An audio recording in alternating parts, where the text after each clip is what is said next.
Hello नमस्कार दोस्तों, स्वागत है आप सभी का आपके अपने परिवार स्टडी शाला 2.0 में। उम्मीद करते हैं कि आप सभी एकदम स्वस्थ होंगे और अच्छे से अपनी तैयारी कर रहे होंगे। और देखिए, आज की क्लास जो हम लोगों की होने वाली है वो क्लास 5 बुक जो हमारा है, एससीईआरटी की जो क्लास 5 की बुक है प्रकृति, उसमें के कंटेंट्स हैं, उसमें के टॉपिक्स हैं।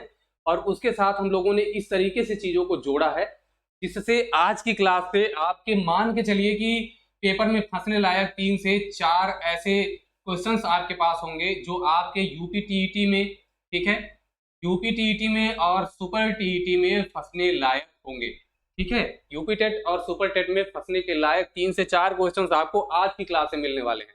और जो आज की क्लास में हम लोग कवर करने वाले हैं उसमें आपका है खेल। कुछ शुरुआत में आपको खेल की चीजें मिलेंगी और उसके बाद वन्य जीव संरक्षण है, पर्यावरण से संबंधित आपके जो अधिनियम है वो मिलेंगे, कुछ आंदोलन आपके मिलेंगे जो इंपॉर्टेंट है, यहाँ से प्रश्न सभी परीक्षाओं में बनते हैं। ठीक है, कुछ राष्ट्रीय उद्यान है जो इंपॉर्टेंट है, आपको आज की क्लास में देखने को मिल जाएंगे। अगर आप चैनल पर नए हैं तो कक्षा 4 की पूरी प्लेलिस्ट आपकी बनाई गई है, प्लेलिस्ट में आप जाइए, वहां पे सारी वीडियोस इकट्ठे दी गई हैं, आप वहां से इसको देख सकते हैं। ठीक है, और इसकी प्लेलिस्ट भी उसी में ऐड कर देंगे जिससे कि आपको वहां पर देखने को एक साथ सारी चीजें मिल जाएंगी।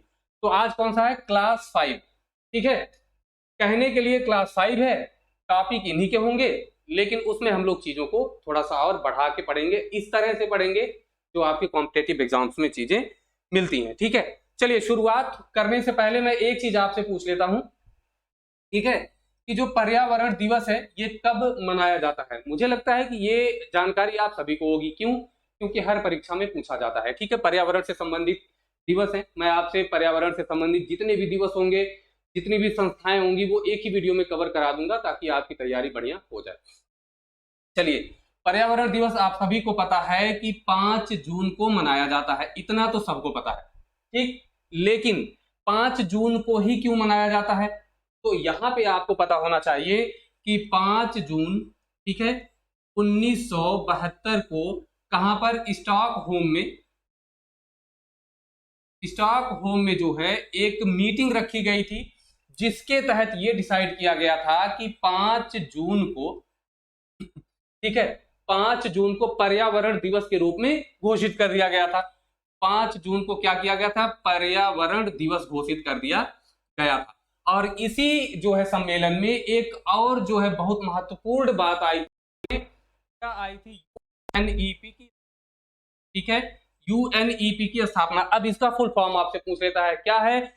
यूनाइटेड नेशंस इन्वायरमेंट प्रोग्राम, संयुक्त राष्ट्र पर्यावरण जो कार्यक्रम है वो इसका फुल फॉर्म होगा। आप लिख लीजिएगा, यू से हो जाएगा यूनाइटेड, एन से हो जाएगा नेशंस, और ई से हो जाएगा इन्वायरमेंट, और पी से हो जाएगा प्रोग्राम।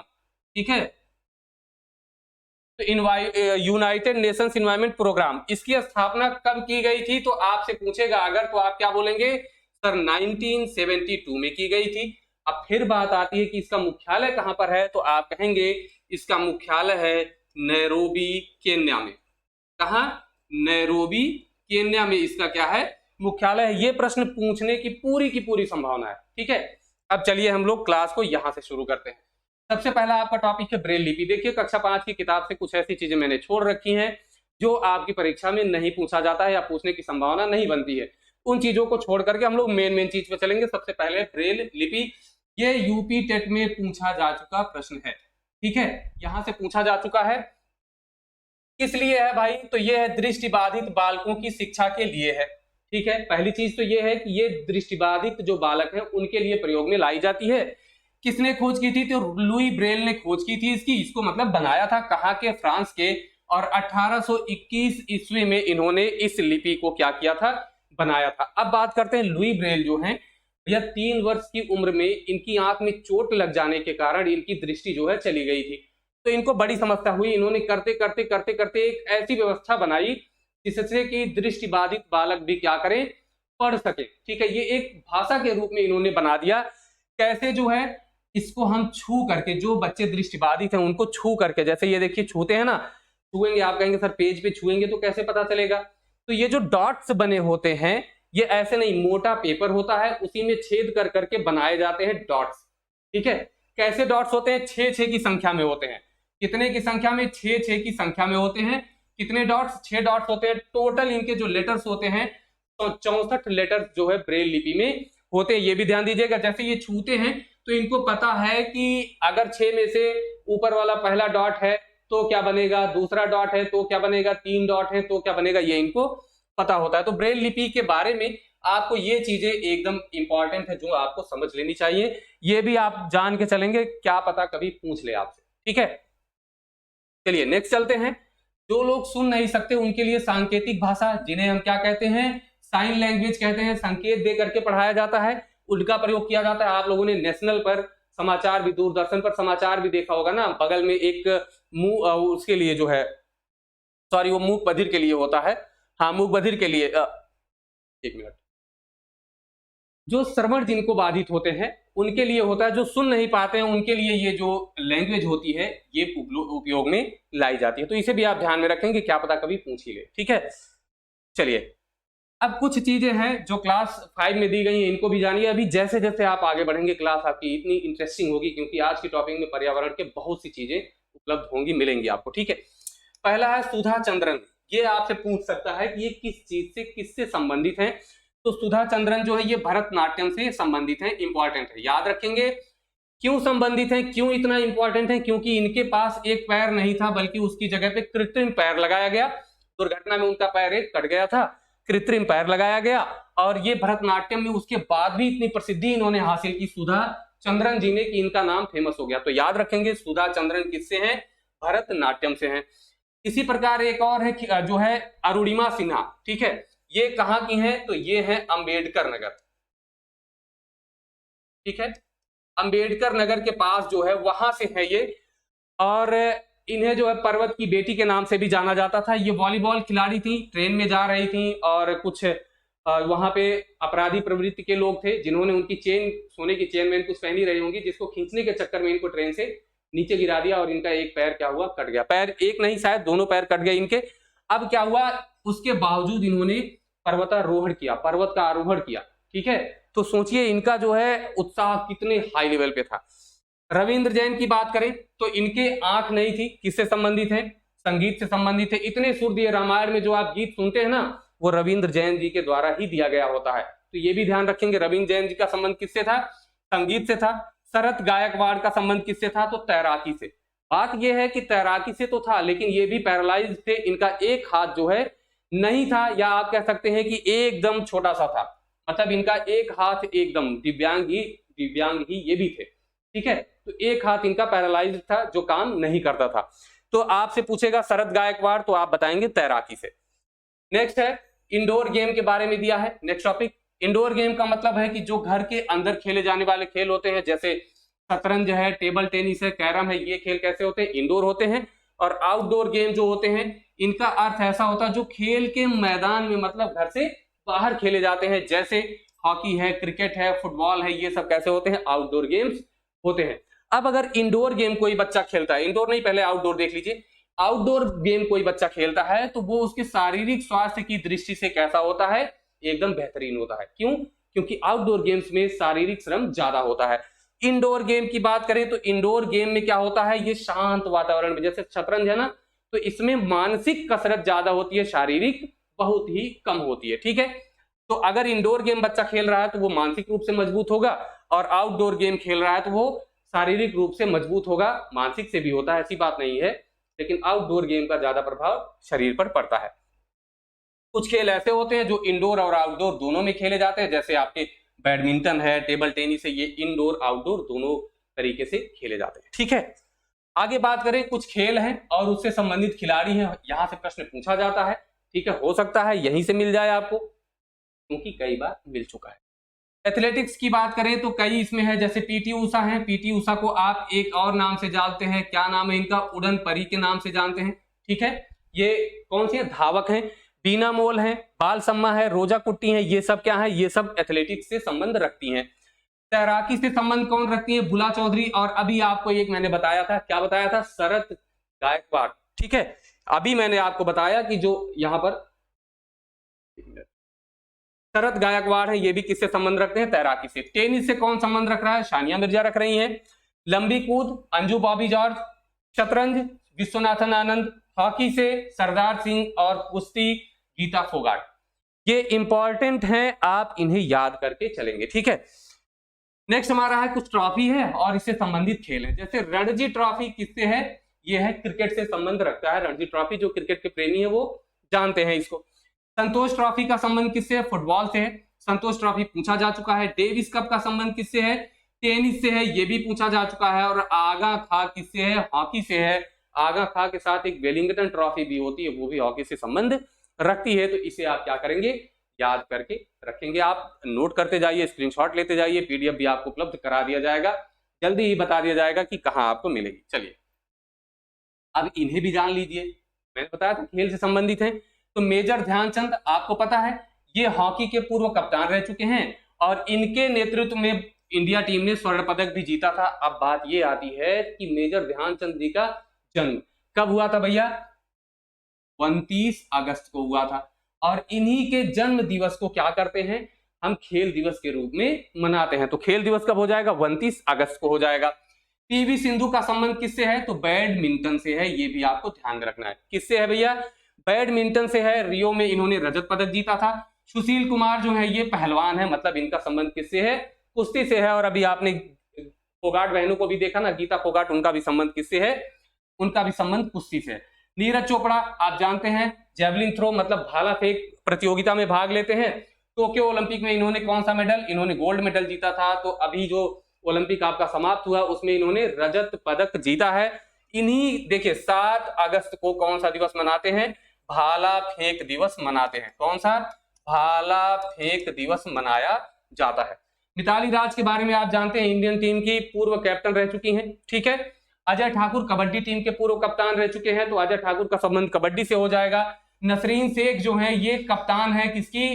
खो खो टीम की। तो नसरीन शेख इंपॉर्टेंट है, याद रखिएगा, क्योंकि ऐसे खिलाड़ियों के नाम लोग बहुत कम जान पाते हैं, क्योंकि हमारे देश में अब तो कबड्डी भी पॉपुलर हो गया, नहीं तो क्रिकेट ही सबसे ज्यादा पॉपुलर रहता है। सुहास एलवाई, ठीक है, ये सरकारी कर्मचारी भी हैं और आईएएस परीक्षा उत्तीर्ण कर चुके हैं ये। और ये जो है पैरा ओलंपिक्स खेलते हैं, ठीक है। और किससे संबंध रखते हैं? बैडमिंटन से संबंध रखते हैं। तो ये भी आप ध्यान रखिएगा। पैरा ओलंपिक्स आप लोग जानते होंगे कि जो दिव्यांग खिलाड़ी होते हैं उनके लिए पैरा ओलंपिक खेल आयोजित किया जाता है। चलिए यहां पर और देख लीजिए कुछ बैडमिंटन, ये hockey, football, cricket, badminton, judo, gymnastic, athletics जो है, और कबड्डी, मलखंभ, खो खो, ये सब राष्ट्रीय स्तर के खेल हैं। तो क्या पता पूछ ले आपसे कि निम्न में से कौन राष्ट्रीय स्तर का खेल नहीं है। अब उसमें एक ऑप्शन देते गुल्ली डंडा, किसी को बहुत पसंद हो तो वो कहेगा नहीं हम गुल्ली डंडा ही लगाएंगे। सॉरी, अब जरा पानी का। चलिए अभी मैंने आपको बताया कि हॉकी के खिलाड़ी जो मेजर ध्यानचंद जी हैं, उनके जन्म दिवस 29 अगस्त को क्या मनाया जाता है? राष्ट्रीय खेल दिवस मनाया जाता है। ये आपको मैंने बता दिया पहले ही। हमारा राष्ट्रीय खेल भी क्या है? हॉकी है, ये भी आप लोग जानते हैं। चलिए आगे बढ़ते हैं। अब आ गए हम वन्य जीव संरक्षण पर, ठीक है। नेक्स्ट टॉपिक हमारा वन्य जीव संरक्षण है। इसमें अगर देखें तो पशु पक्षियों की वे प्रजातियां जो पूरी तरह समाप्त या खत्म हो चुकी हैं वो विलुप्त प्रजातियां कहलाती हैं, जो एकदम समाप्त हो चुकी हैं। जैसे डायनासोर हैं, लाल पांडा हैं, ये विलुप्त प्रजातियां हैं। और अगर बात करें वे प्रजातियां जो अब दिखाई नहीं देती हैं, कुछ प्रजातियां,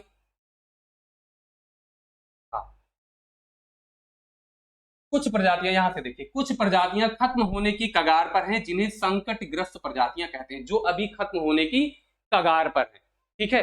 अब बात होगी कि जैसे गौरैया है, गिद्ध है, तो हम यहां पर बात करेंगे कि भाई ये बताओ कि कैसे पता चला, ठीक है। तो एक संस्था है जो एक अपनी बुक पब्लिश करती है, एक सूची बनाती है, जो संकटग्रस्त प्रजातियां हैं उनके लिए एक क्या करती है? सूची बनाती है। एक मिनट,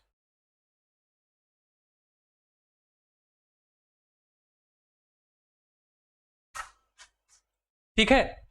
देखिए सूची बनाती है, कौन सी किताब बोलते हैं उसको? तो हम बोलते हैं रेड डाटा बुक, ठीक है। यहां से आपके यूपी टेट में प्रश्न पूछा गया था, तो यूपी टेट में पूछा गया है, सेम पैटर्न सुपर टेट का है, तो वहां पर भी पूछे जाने की संभावना पूरी है। अब रेड डाटा बुक की अगर हम बात करें तो ये कौन जारी किया था? ये 1963 में पहली बार जारी हुआ था। किसने जारी किया? IUCN के द्वारा जारी किया गया था। पहली चीज हो गई, 1963 में कौन जारी करता है? IUCN जारी करता है। अब यहां पर दूसरी चीज है, जैसे अभी हमने बताया था यूएनईपी, तो यूएनईपी का फुल फॉर्म अगर आपको याद है तो अभी एकदम आंख बंद करिए, वीडियो रोकिए और तुरंत यूएनईपी का फुल फॉर्म लिख डालिए, ठीक है, उसका मुख्यालय भी लिखिएगा। आईयूसीएन का फुल फॉर्म होता है international union for conservation of nature, मतलब कि इंटरनेशनल यूनियन है, अंतरराष्ट्रीय संघ है, किसके लिए है, ये नेचर के कंजर्वेशन के लिए, प्रकृति के संरक्षण के लिए अंतरराष्ट्रीय संघ बनाया गया है। कब बनाया गया था? 5 अक्टूबर 1948 को बनाया गया था, इंपॉर्टेंट है, ठीक है। मुख्यालय कहां पर है? तो ये है स्विट्जरलैंड में, वहां भी पूछे कहां, तो ग्लैंड में है, स्विट्जरलैंड का एक शहर है ग्लैंड। क्या होता है रेड डाटा बुक में? तो संकटग्रस्त प्रजातियों की सूची बनाई जाती है, यही पूछा था कि रेड डाटा बुक में क्या होता है, तो संकटग्रस्त प्रजातियों की सूची होती है, ये भी आप ध्यान में रखिएगा। और हम लोग देख लेते हैं कुछ ऐसी प्रजातियां, ठीक है, जो विलुप्त हैं और कुछ हैं जो संकटग्रस्त हैं। विलुप्त में आपका डायनासोर, मैमथ है, लाल पांडा, डोडो पक्षी है और लाल तोता, ये विलुप्त हो चुके हैं, मतलब अब हमारे यहां से समाप्त हो चुके हैं, ठीक है। कुछ संकटग्रस्त प्रजातियां हैं, जैसे गौरैया है, अफ्रीकन हाथी है, बाघ है, गिद्ध है, शाही है। शाही मतलब जानते हैं, जो जीव होता है जिसके ऊपर कांटे उगे रहते हैं, ये जो है संकटग्रस्त प्रजातियां हैं। शेर है, काला हिरण है, बारहसिंगा है, कछुआ है, ये सब क्या है? संकटग्रस्त प्रजातियां हैं, ध्यान रखिएगा। एक प्रश्न आपका यहीं पर तैयार हो चुका है, ठीक है। अब यहां पर देखिए गौरैया दिवस कब मनाया जाता है, कमेंट बॉक्स में फटाफट से आप लिख दीजिए, अभी आगे हम लोग उसको जरूर देखने वाले हैं। गौरैया दिवस कब मनाया जाता है? गिद्ध की अगर हम बात करें, एक प्रश्न यहां से बनता है, क्या बनता है भैया, कि ये बनता है यहां पर कि कौन सी दवा के प्रयोग से गिद्ध जो है ये मृत्यु इनकी हो रही है। एक तो ये पूछता है, एक और आप जान लीजिए, जो हमारी पृथ्वी या पर्यावरण आप कह सकते हैं, ठीक है, पर्यावरण का सफाई कर्मी कौन होता है? क्या होता है भैया? सफाई कर्मी कौन है? तो आप कहेंगे सर गिद्ध है जो पर्यावरण का सफाई कर्मी कहा जाता है। और दूसरी चीज कौन सी दवा है? तो एक दर्द निवारक दवा है, ठीक है, ये नोट करते जाइएगा, डाइक्लोफिनेक। क्या है? डाइक्लोफिनेक जो है, इससे क्या होता है, इससे जैसे कोई मनुष्य या जानवर को आप खिलाते हैं और उसकी जब मृत्यु हो जाती है और उसको अगर ये गिद्ध खा लेता है तो क्या होता है? तो होता है कि गिद्ध के अंदर जो है, गिद्ध में जो है क्या होता है, उससे इंफेक्शन फैलता है जिससे गिद्ध की मृत्यु हो जाती है। तो ये भी आप ध्यान में रखेंगे, ठीक है भाई। चलिए अब यहाँ पर कुछ वन्य जीव अधिनियम दिए गए हैं जिसे आपको ध्यान में रखना है। यहां से एक प्रश्न आप मान के चलिए कि यूपी टेट और सुपर टेट के एग्जाम्स, ऐसे एग्जाम्स में बनने की पूरी संभावना होती है। वन्य जीव संरक्षण अधिनियम 1972 में आया था, ठीक है। कब आया था भाई? 1972 में आया था। वन संरक्षण अधिनियम, देखिए ये वन्य जीव, वन में रहने वाले जीवों के संरक्षण के लिए है, ये 1972 में। और वन के संरक्षण की अगर हम बात करें तो ये 1980 में है। कहा भाई? 1980 में है। और अगर अब वन्य जीव हो गया, वन हो गया, तो पर्यावरण का भी संरक्षण कर लेते हैं। और पर्यावरण संरक्षण अधिनियम 1986 में आया था। 3 अधिनियम जो कि आपके लिए मोस्ट इंपॉर्टेंट हैं, क्रम से आप याद करिएगा, 72, 80 और 86, ठीक है। पहले वन्य जीव, फिर वन, फिर पर्यावरण, ठीक। अब यहीं से पर्यावरण दिवस, जो कि मैंने आपको पहले ही बता रखा है। नेक्स्ट हमारा भारत के प्रमुख वन्य जीव अभयारण्य है और उद्यान भी है, ठीक। तो चलिए इसको हम लोग एक बार देखते हैं। दुधवा राष्ट्रीय उद्यान की बात हो रही है, तो ये हमने कक्षा 4 की क्लास में ही आपको बताया था, उत्तर प्रदेश में है। लेकिन उत्तर प्रदेश में कहां पर है? आप कहेंगे सर लखीमपुर खीरी में, ठीक है, लखीमपुर खीरी में। और लखीमपुर खीरी जो है उत्तर प्रदेश का क्षेत्रफल की दृष्टि से सबसे बड़ा जिला भी है। और आप बताइए कि उत्तर प्रदेश जो आपका है, ठीक है, जो आपका उत्तर प्रदेश है, उसमें अगर हम बात करें तो ये लखीमपुर खीरी जो इनका बंटवारा हुआ था वो किस क्षेत्र में पड़ता है, ठीक है। जो इसका बंटवारा हुआ था, हमने बांटा था ना प्राकृतिक 3 क्षेत्रों में, किस क्षेत्र में लखीमपुर खीरी पड़ता है, ये कमेंट बॉक्स में आप लोग लिखिएगा, ठीक है। चलिए, और ये उत्तर प्रदेश का एकमात्र राष्ट्रीय उद्यान है, उत्तर प्रदेश में केवल एक राष्ट्रीय उद्यान है, ये भी ध्यान रखिएगा। अगला है चंद्रप्रभा। चंद्रप्रभा कहां पर भाई? ये उत्तर प्रदेश के चंदौली में है, उत्तर प्रदेश के चंदौली जिले में है चंद्रप्रभा, तो ध्यान रखिएगा। तो आपके उत्तर प्रदेश में एक लखीमपुर खीरी और एक चंदौली, ठीक है, तो दुधवा नेशनल पार्क हो गया और ये चंद्रप्रभा हो गया आपका। आगे बात करते हैं राजाजी राष्ट्रीय उद्यान, ये कहां पर है भाई? तो ये है उत्तराखंड में। कहां पर है? ये है उत्तराखंड में। चलिए यहीं पर बताइए, उत्तराखंड उत्तर प्रदेश से कब अलग हुआ था और कितने जिलों को काटकर बनाया गया था? क्लास 4th में हमने आपको अच्छे से समझाया है। चलिए बताइए, उत्तराखंड जो है, ठीक है, उत्तराखंड ये कब बना था और कितने जिले, यूपी से कितने जिले कटे थे? फटाफट से कमेंट बॉक्स में आ जाना चाहिए, ठीक है। नेक्स्ट अगर बात करें गिर राष्ट्रीय उद्यान, गिर राष्ट्रीय उद्यान कहां पर है? तो ये है गुजरात में। गुजरात में भी अलवर जिले में है, लेकिन आप गुजरात जानिए। यहां पर भाइयों देख लीजिए एक बार कि ये किसके लिए प्रसिद्ध है? तो ये है एशियाई शेर। क्या है? एशियाई शेर के लिए प्रसिद्ध है। और अगर हम बात करें तो एशियाई शेर का घर भी कहा जाता है। क्या कहा जाता है? एशियाई शेरों के लिए प्रसिद्ध है और इनका घर भी किसे कहा जाता है? तो गिर गुजरात राष्ट्रीय उद्यान, गिर को कहा जाता है। ये भी आपको ध्यान में रख लेना है, ठीक है भाई। नंदा देवी राष्ट्रीय उद्यान कहां पर है? ये भी उत्तराखंड में है। ये भी इंपॉर्टेंट, देखिए 2 यहां हो गए और तीसरा आपका जिम कार्बेट राष्ट्रीय उद्यान, ये भी कहां पर है? उत्तराखंड में है। तो इसके बारे में इंपॉर्टेंट चीज क्या है भाई कि ये भारत का पहला राष्ट्रीय उद्यान था। भारत का कैसा था? पहला राष्ट्रीय उद्यान था उत्तराखंड में, ठीक है। भारत का पहला राष्ट्रीय उद्यान था। कहां पर? उत्तराखंड। कब बना? 1936 में राष्ट्रीय उद्यान बनाया गया था। एक जिम कार्बेट नाम के व्यक्ति थे जिन्होंने पर्यावरण के क्षेत्र में बहुत प्रयास किया उन्होंने, तो उन्हीं के नाम पर, उन्हीं को सच्ची श्रद्धांजलि देने के लिए इसका नाम जिम कार्बेट रख दिया गया। पहले क्या था? पहले था हेली नेशनल पार्क, ठीक है, ओके है। यहीं से प्रोजेक्ट टाइगर आगे हम लोग पढ़ेंगे, यहीं से शुरू किया गया था प्रोजेक्ट टाइगर। 1973 में प्रोजेक्ट टाइगर शुरू किया गया था। कहां से? जिम कार्बेट से ही। किसने शुरू किया था? कैलाश सांखला ने। आगे हम लोग पढ़ने वाले, ठीक है भाई। तो जिम कार्बेट आपको पता रहेगा उत्तराखंड में। कहां पर? उत्तराखंड में, आपको ध्यान में रखना है। बांदीपुर की बात करें तो बांदीपुर कर्नाटक में है। बांदीपुर राष्ट्रीय उद्यान आपका कर्नाटक में है। काजीरंगा, ठीक है, 2 है, एक काजीरंगा है और एक आपका है मानस। क्या है? मानस और काजीरंगा दोनों कहां पर हैं? दोनों असम में है। ये भी आपको ध्यान में रखना है। कहां पर है भाई? असम में है, ठीक है। असम की राजधानी क्या है? कमेंट बॉक्स में लिख दीजिए। तो असम में है काजीरंगा। और क्यों प्रसिद्ध है? तो एक सींग वाले गैंडे के लिए। क्यों भाई? एक सींग वाला गैंडा, ठीक है, ये इंपॉर्टेंट है, पूछा जा चुका है, एक सींग वाला गैंडा। बांधवगढ़ की बात करें तो बांधवगढ़ और कान्हा, तो कैसे याद करेंगे?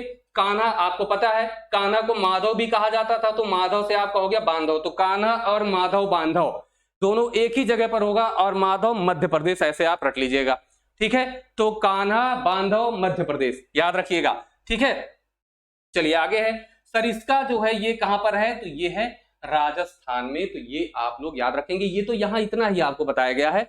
जब हम ज्योग्राफी की क्लास पढ़ेंगे या पर्यावरण की अलग से जो क्लास होगी उसमें भी हम लोग पढ़ेंगे, तो पर्यावरण और ज्योग्राफी दोनों में ये चीज आपको मिलने वाली है। मैं दोनों में आपको पढ़ाने वाला हूं, ठीक है, ओके है। चलिए उत्तराखंड आपको पता चला 9 नवंबर सन 2000, ठीक है।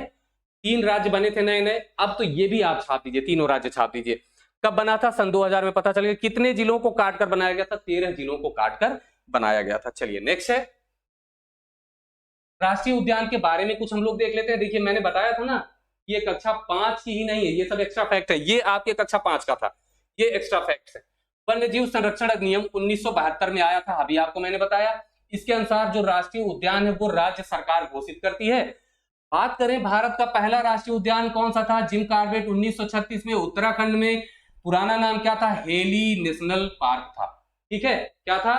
Heli national park. इसका नाम अब रामगंगा नेशनल पार्क होने वाला है, फिलहाल अभी हुआ नहीं है, हो जाएगा।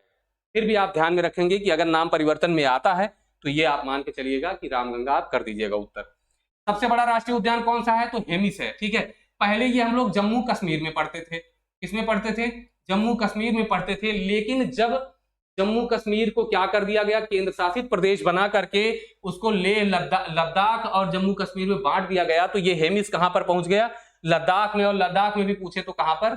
लेह में है। ये पहले से था तो यहीं पे, लेकिन वो पूरा जम्मू कश्मीर के नाम से हम लोग जानते थे। लेकिन अभी क्या हो गया है? अभी हो गया भैया ये अलग अलग, तो अब आप लद्दाख के नाम से इसको जानेंगे। सबसे छोटा कौन सा है? तो साउथ बटन द्वीप, ये कहां पर है? ये है आपका अंडमान निकोबार में। विश्व का एकमात्र तैरता हुआ जो आपका उद्यान है, राष्ट्रीय उद्यान है, ये कहां पर है? तो ये है मणिपुर में, केबुल लामजाओ नाम है इसका। मणिपुर में बार बार पूछा गया है। अब पूछ लेता है कहां पर भैया, वहां अगर मणिपुर में है तो वहां कहां है? तो आप कहेंगे सर लोकटक झील में है। कहां पर है? लोकटक झील में है। और यही लोकटक झील के आसपास एक मृग की प्रजाति पाई जाती है जिसे थामिन मृग के नाम से जानते हैं हम लोग। वो भी आगे हम लोग पढ़ने वाले, उसके लिए एक जो है प्रोजेक्ट भी चलाया गया था मणिपुर में। ठीक है, नेक्स्ट यहां भी आपको जानना है कि रेड डाटा बुक वह किताब है जिसमें संकटग्रस्त प्रजातियों का रिकॉर्ड, ये कक्षा 5 की लाइन बाय लाइन है। ठीक है, तो भाई आप सोचो कि ये कक्षा 5 का एक लाइन सीधे सीधे यूपी टेट पे रखा है, ज्यादा समय लगता नहीं है। एक्स्ट्रा फैक्ट भी पढ़ रहे हैं हम लोग। गौरैया को बचाने के लिए अभी मैंने पूछा आपको गौरैया दिवस कब मनाया जाता है? तो आप कहेंगे 20 मार्च को मनाया जाता है विश्व गौरैया दिवस। ठीक है भाई, 20 मार्च को मनाया जाता है। ठीक, चलिए, बाघ हमारा राष्ट्रीय पशु है, इसका अस्तित्व खतरे में है। इसकी सुरक्षा के लिए बाघ परियोजना या प्रोजेक्ट टाइगर जो है लागू की गई है। अब बात करते हैं बाघ प्रोजेक्ट क्या है या प्रोजेक्ट टाइगर क्या है, और बाघ हमारा राष्ट्रीय पशु है तो हम बाघ दिवस कब मनाते हैं? क्या करते हैं भाई? बाघ दिवस कब मनाते हैं? 2 दिवस आपको 29 याद करना है। 29 क्या? एक आपको जुलाई याद करना है और एक आपको अगस्त याद करना है, जुलाई और अगस्त।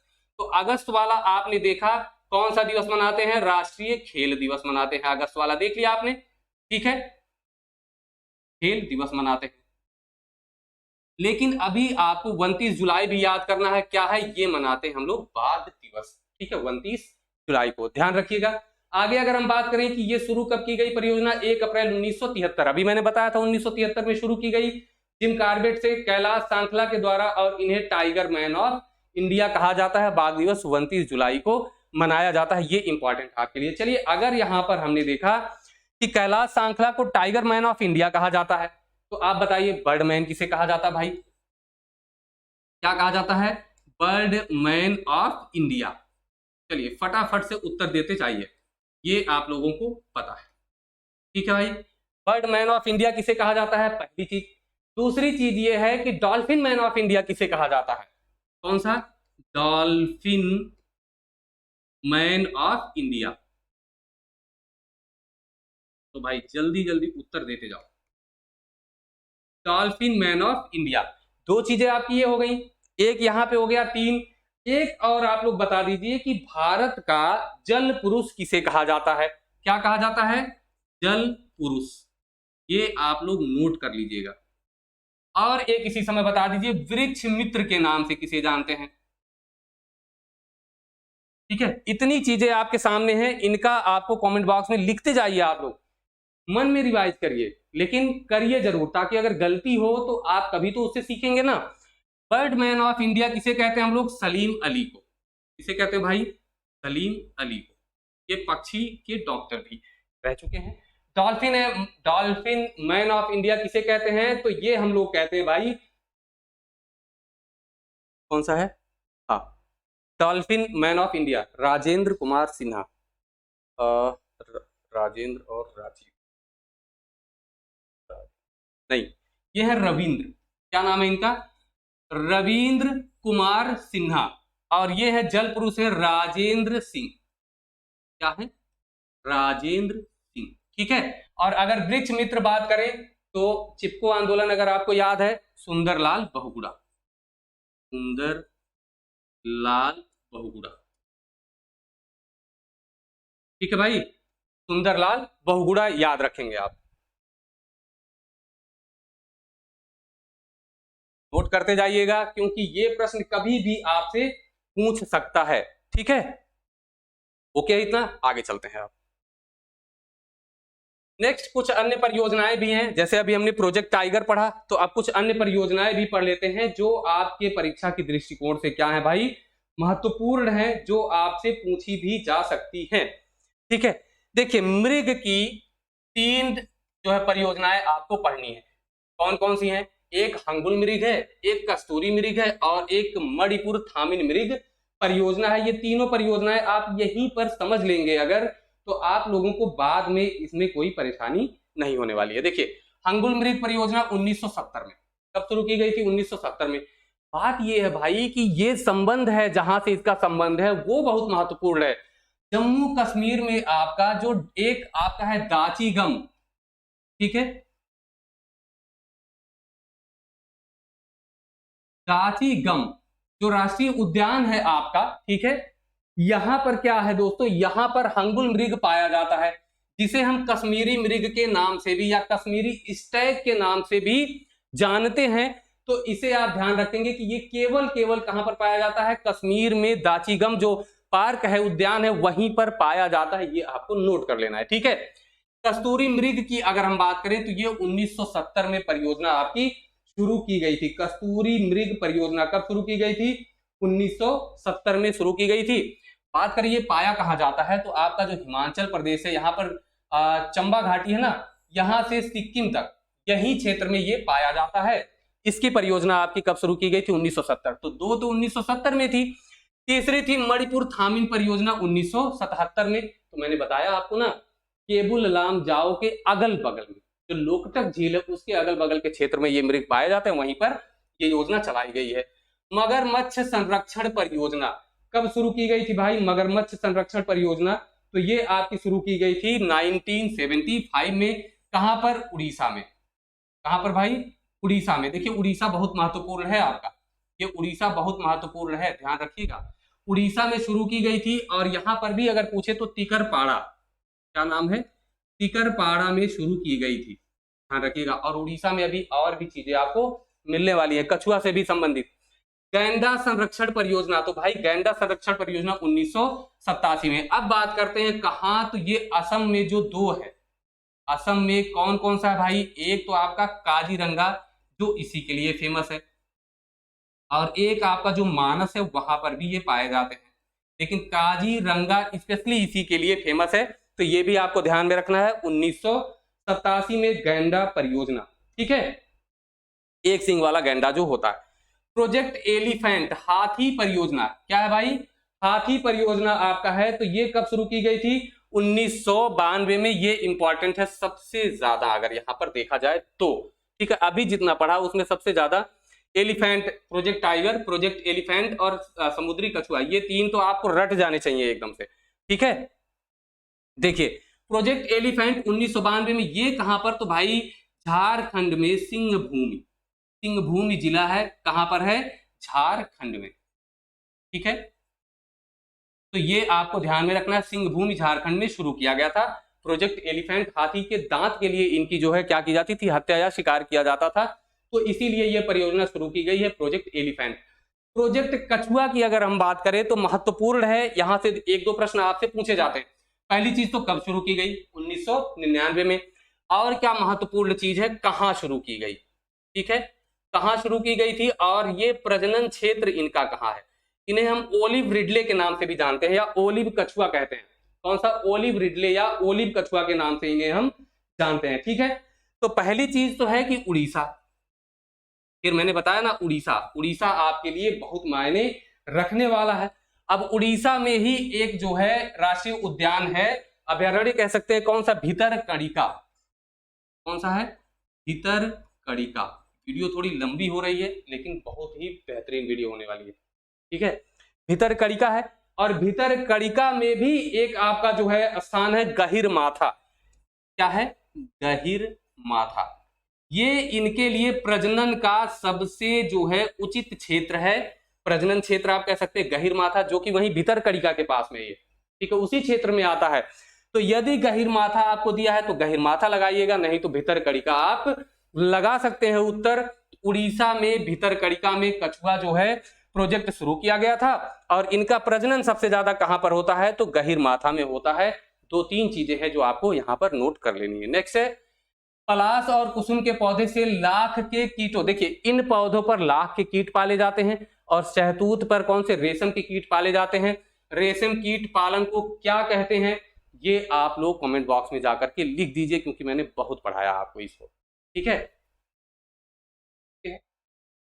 तांबे की सर्वप्रथम खोजी गई धातु जो है सबसे पहली कौन सी धातु खोजी गई थी? तांबा। ये एक पॉइंट से जो मैंने उठा लिया। अब आगे देखिए, जंगल अधिकार कानून 2007, ठीक है, किससे संबंधित है? ये केवल आपको यही याद रखता है, ये कानून आदिवासियों को जंगल पर उनका हक दिलाता है। तो आदिवासियों के जंगल पर हक से संबंधित है, ये आपको ध्यान में रखना है। इसके अनुसार जो लोग कम से कम 25 साल से जंगल में रह रहे हैं उनका वहां के जंगल और उसके जो है पैदा होने वाली चीजों पर पूरा पूरा अधिकार है। तो मेन चीज आपको क्या है, 2007 जो है जंगल अधिकार अधिनियम, ये किसको अधिकार दिलाता है? तो वहां पर रहने वाले आदिवासियों को जंगल पर उनका अधिकार दिलाता है, याद रखेंगे। सरकार ने वनों की रक्षा के लिए सामाजिक वानिकी के नाम से योजना शुरू की थी। कानून बनाकर वनों की कटाई पर रोक लगा दी गई। तो सामाजिक वानिकी योजना किसने शुरू की थी? तो केंद्र सरकार की परियोजना थी, याद रखेंगे। अब आता है आपका चिपको आंदोलन, जो कि वन संरक्षण से संबंध रखता है, ठीक है। तो चिपको आंदोलन आपके कक्षा 5 में भी था और मैंने इसमें कुछ ऐड भी किया है। चलिए देखते हैं। 1974 में पहली चीज इंपॉर्टेंट है, ये तो पूछा जाता है कि कब शुरू किया गया, कहां शुरू किया गया, कौन संबंधित था इससे, ये पूछा जाता है। तो ये कहां से? टिहरी गढ़वाल जनपद है, कहां पर? उत्तराखंड में। 1974 में वैसे तो उत्तराखंड यूपी में ही था, लेकिन अब अलग हो गया तो अलग पढ़ेंगे हम लोग, ठीक है। तो उत्तराखंड में चिपको आंदोलन शुरू किया गया। किसने शुरुआत की? तो श्री सुंदरलाल बहुगुणा। किसने शुरुआत की भाई? श्री सुंदरलाल बहुगुणा जी ने इसकी शुरुआत की थी। तो ये आपको ध्यान में रखना है। इनके साथ कुछ और भी नाम आपको याद कर लेना है। कौन सा? जैसे इनके साथ कुछ और नाम कौन से हैं? एक है गौरा देवी, क्या पता पूछ ले, एक है चंडी प्रसाद, ठीक है। तो क्या पता कभी पूछ ही ले, ये 4 नाम दे दे और एक पांचवा मतलब 3 नाम ये दे दे, एक चौथा कोई नाम दे दे और कहे इसमें से कौन जो है संबंधित नहीं था इससे, चिपको आंदोलन से, तो आप लोग फंस जाएंगे। लेकिन यहाँ पर याद रखें, ठीक है। और अभी सुंदरलाल बहुगुणा को क्या उपनाम दिया गया? वृक्ष मित्र, ठीक है। इसी आंदोलन के कारण इनको वृक्ष मित्र नाम दिया गया था, ठीक है। इस आंदोलन में लोग क्या करते थे? जो लोग पेड़ काटने जाते थे, ये लोग जाके पेड़ को पकड़ के चिपक जाते थे कि भैया हम पेड़ काटना है तो हमको भी काट दो, ठीक। इस आंदोलन का नारा जो है, यहाँ पर 2 नारे दिए गए हैं। ये कक्षा 5 की किताब में आपको मिलेगा और ये भी है जो कि पूछा भी जा चुका है, ठीक है, किससे संबंध रखता है। लकड़ी, पानी और बयार, ये हैं जंगल के उपकार। ये जो आपका नारा है ये भी इससे संबंधित है, चिपको आंदोलन से। और पारिस्थितिकी अस्थायी मित व्ययिता है, ये भी आपका किससे संबंधित है? चिपको आंदोलन से, जिसमें ये पूछे जाने की संभावना आपकी सबसे ज्यादा बनती है। इसको आप याद रखें, ठीक है। चलिए नेक्स्ट हमारा है वन महोत्सव। यहां पर यह है कि वन महोत्सव कब शुरू किया गया, पहली चीज, ठीक है। तो ये शुरू किया गया 1950 में। किसने शुरू किया? तो तत्कालीन जो कृषि मंत्री थे, क्या नाम था? के.एम. मुंशी जी के द्वारा शुरू किया गया। और बात करते हैं कि क्यों शुरू किया गया, तो अधिक से अधिक वृक्ष लगाने, उनको बचाने के लिए जो है, मतलब वन क्षेत्रफल बढ़ाने के लिए वन महोत्सव शुरू किया गया था। और अभी भी मनाया जाता है। कब? 1 से 7 जुलाई तक क्या मनाया जाता है? वन महोत्सव मनाया जाता है, याद करें, ठीक है। चलिए, मैती आंदोलन इंपॉर्टेंट है, ठीक है। मैती मतलब होता है मायका। क्या होता है? मायका, मतलब लड़की का जो मायका, आप जानते हैं ना, वो होता है मायका, या दूल्हे की ससुराल, वो लड़की का क्या हो जाएगा? मायका होता है, ठीक है। देखिए, बहुत ही बेहतरीन जो है ये आंदोलन था, बहुत ही बढ़िया जो है, एक ऐसा है जो समाज में लागू करने लायक है। वैसे तो सारे लागू करने लायक है, लेकिन ये भी लागू करने लायक है, बढ़िया है, बहुत ही बढ़िया है। 1994 में शुरू किया गया था। किसने? कल्याण सिंह रावत जी के द्वारा, ठीक है। अब इन्होंने ये सोच करके नहीं किया था कि ये एक आंदोलन का रूप ले लेगा। इन्होंने क्या किया था भाई, कि ये पहली चीज तो ये समझिए, चमोली जनपद, चमोली गढ़वाल क्षेत्र जो उत्तराखंड का है, जो पहाड़ी इलाका है, वहां पर यह शुरू किया गया था। कैसे शुरू किया गया था? तो इन्होंने एक पहल की थी, कल्याण सिंह जी ने। क्या पहल की थी? इन्होंने कहा कि भाई जो शादी होती है, बारात आती है, तो जूता चुराई रस्म होती है ना, उसके बदले में दूल्हा क्या करता है? कुछ पैसे वैसे या रस्म, एक नेग देता है, ये एक रस्म है ना। तो इन्होंने कहा भाई कि वो नेग देने की बजाय आप एक काम करो कि वहां पर एक पेड़ लगवा दो, ठीक है। पेड़ लगवा दो, लड़की के मायके में एक पेड़ लगवा दो, और उसकी देखभाल जो है लड़की भी कर लेगी और उसके घर वाले कर लेंगे। इसीलिए इसे, वो जो पेड़ लगता है उसे मैती वृक्ष कहते हैं। क्या कहते हैं? मैती वृक्ष कहते हैं। और ये धीरे धीरे आंदोलन का रूप लेने लगा, और आंदोलन जैसे हो गया तो इसे कौन सा? मैती या मायका आंदोलन कहा गया, ठीक है। तो ये आपको ध्यान में रखना भाई, कहां पर, उत्तराखंड में। और किसने, कल्याण सिंह जी ने, कल्याण सिंह रावत। और कब, 1994 में। और भाई याद रखिएगा कि मायके में एक पेड़ लगता है। वैसे तो यहाँ पर ये दिया गया है ससुराल आने के बाद लड़की मायके में पेड़ लगाती है, लेकिन आपको ये भी पढ़ने को मिलेगा कि जब वो जूता चुराई रस्म के बदले में ये पेड़ लगाया जाता है। ठीक है, अब यहां पर है अप्पिको आंदोलन। देखिए ये सब पूछे जाने वाले हैं। अप्पिको आंदोलन जो है ये 1983 में, कहां पर, कर्नाटक में। अब कहेंगे सर अप्पिको क्या नाम होता है, तो ये चिपको से ही बना अप्पिको। क्या बना, चिपको से ही क्या बन गया भाई, अप्पिको बन गया। चिपको को दक्षिण भारत में क्या कहने लगे, अप्पिको कहने लगे। तो है तो वही आंदोलन, लेकिन ये उत्तर भारत में किसने चलाया था, ये चलाया था सुंदरलाल बहुगुणा जी ने। दक्षिण भारत में किसने चलाया, पांडुरंग हेगड़े ने। किसने चलाया भाई, पांडुरंग हेगड़े ने। ठीक है,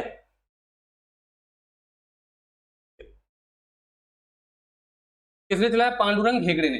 देखिए ये चिपको कब चला था, 1974 में चला था, लेकिन ये कब चला, ये 1983 में। कहां पर, कर्नाटक। तो ये आपसे प्रश्न पूछेगा कि कहां से संबंधित है, तो कर्नाटक, पांडुरंग हेगड़े वही है पेड़ को पकड़ के चिपकने वाला। ठीक है, नर्मदा बचाओ आंदोलन, ये भाई कहां पर, तो ये सबसे पहली चीज तो ये है कि मेधा पाटेकर, इनका नाम नर्मदा बचाओ आंदोलन से ही एकदम चिपका हुआ है। ठीक है, ध्यान रखेंगे। इनके साथ में अरुंधति राय और बाबा साहब आमटे। ठीक है, बाबा साहब आमटे का भी नाम आता है, तो ये भी आप याद रखेंगे। 3 लोगों के नाम इसमें आते हैं। ये है कहां से संबंधित, तो ये नर्मदा नदी पे एक बांध बन रहा था। कौन सा, सरदार सरोवर बांध। ठीक है, सरदार सरोवर बांध बनने की वजह से वहां पर लगभग 1 लाख लोगों का जीवन प्रभावित हो रहा था। उनको वहां से पलायन करना पड़ रहा था, मतलब वहां से विस्थापित कर दिया जा रहा था दूसरी जगह। और बहुत सी भूमि ऐसी थी जो जल प्लावित हो जाती, वहां पर फसल बेकार हो जाती, ऐसी समस्या वहां पर आ रही थी। तो ये जो सरदार सरोवर बांध बन रहा था, ये एक बहुउद्देशीय परियोजना थी। 3 राज्यों की मिलीजुली परियोजना थी। किस किस राज्य की, गुजरात, मध्य प्रदेश और महाराष्ट्र। गुजरात, मध्य प्रदेश और महाराष्ट्र। ठीक है, ये आपसे पूछा जा सकता है कि सरदार सरोवर जो परियोजना है किन किन राज्यों की एक सम्मिलित परियोजना थी, तो आप बताएंगे। नर्मदा नदी पर बनी है तो जाहिर सी बात है गुजरात होगा उसमें। उसके अगल बगल के देख लीजिए, तो एक महाराष्ट्र और एक मध्य प्रदेश। 3 आपके राज्य इससे जुड़े हुए थे। और मेधा पाटेकर भैया याद कर लेना। ठीक है, एक और आंदोलन था, मिट्टी बचाओ आंदोलन, है ना। कौन सा आंदोलन भाई, मिट्टी बचाओ आंदोलन। अगर बात करें, इसमें प्रश्न जो पूछा गया था, ये पूछा गया था कि कहां शुरू किया गया था। ठीक है, तो ये कहां शुरू किया गया था, होशंगाबाद में। कहां पर, होशंगाबाद में। और ये कहां है, एमपी, तो वहीं पर शुरू किया गया था। तो इतने आंदोलन से बाहर मुझे नहीं लगता आपसे कुछ। ठीक है, तो चलिए आज की वीडियो अगर अच्छी लगी हो तो जो है लाइक, सब्सक्राइब और शेयर जरूर करिएगा, अपने दोस्तों तक भी जरूर पहुंचाया करिए। ठीक है, फिर मिलेंगे नेक्स्ट वीडियो में, तब तक के लिए नमस्कार, धन्यवाद, जय हिंद।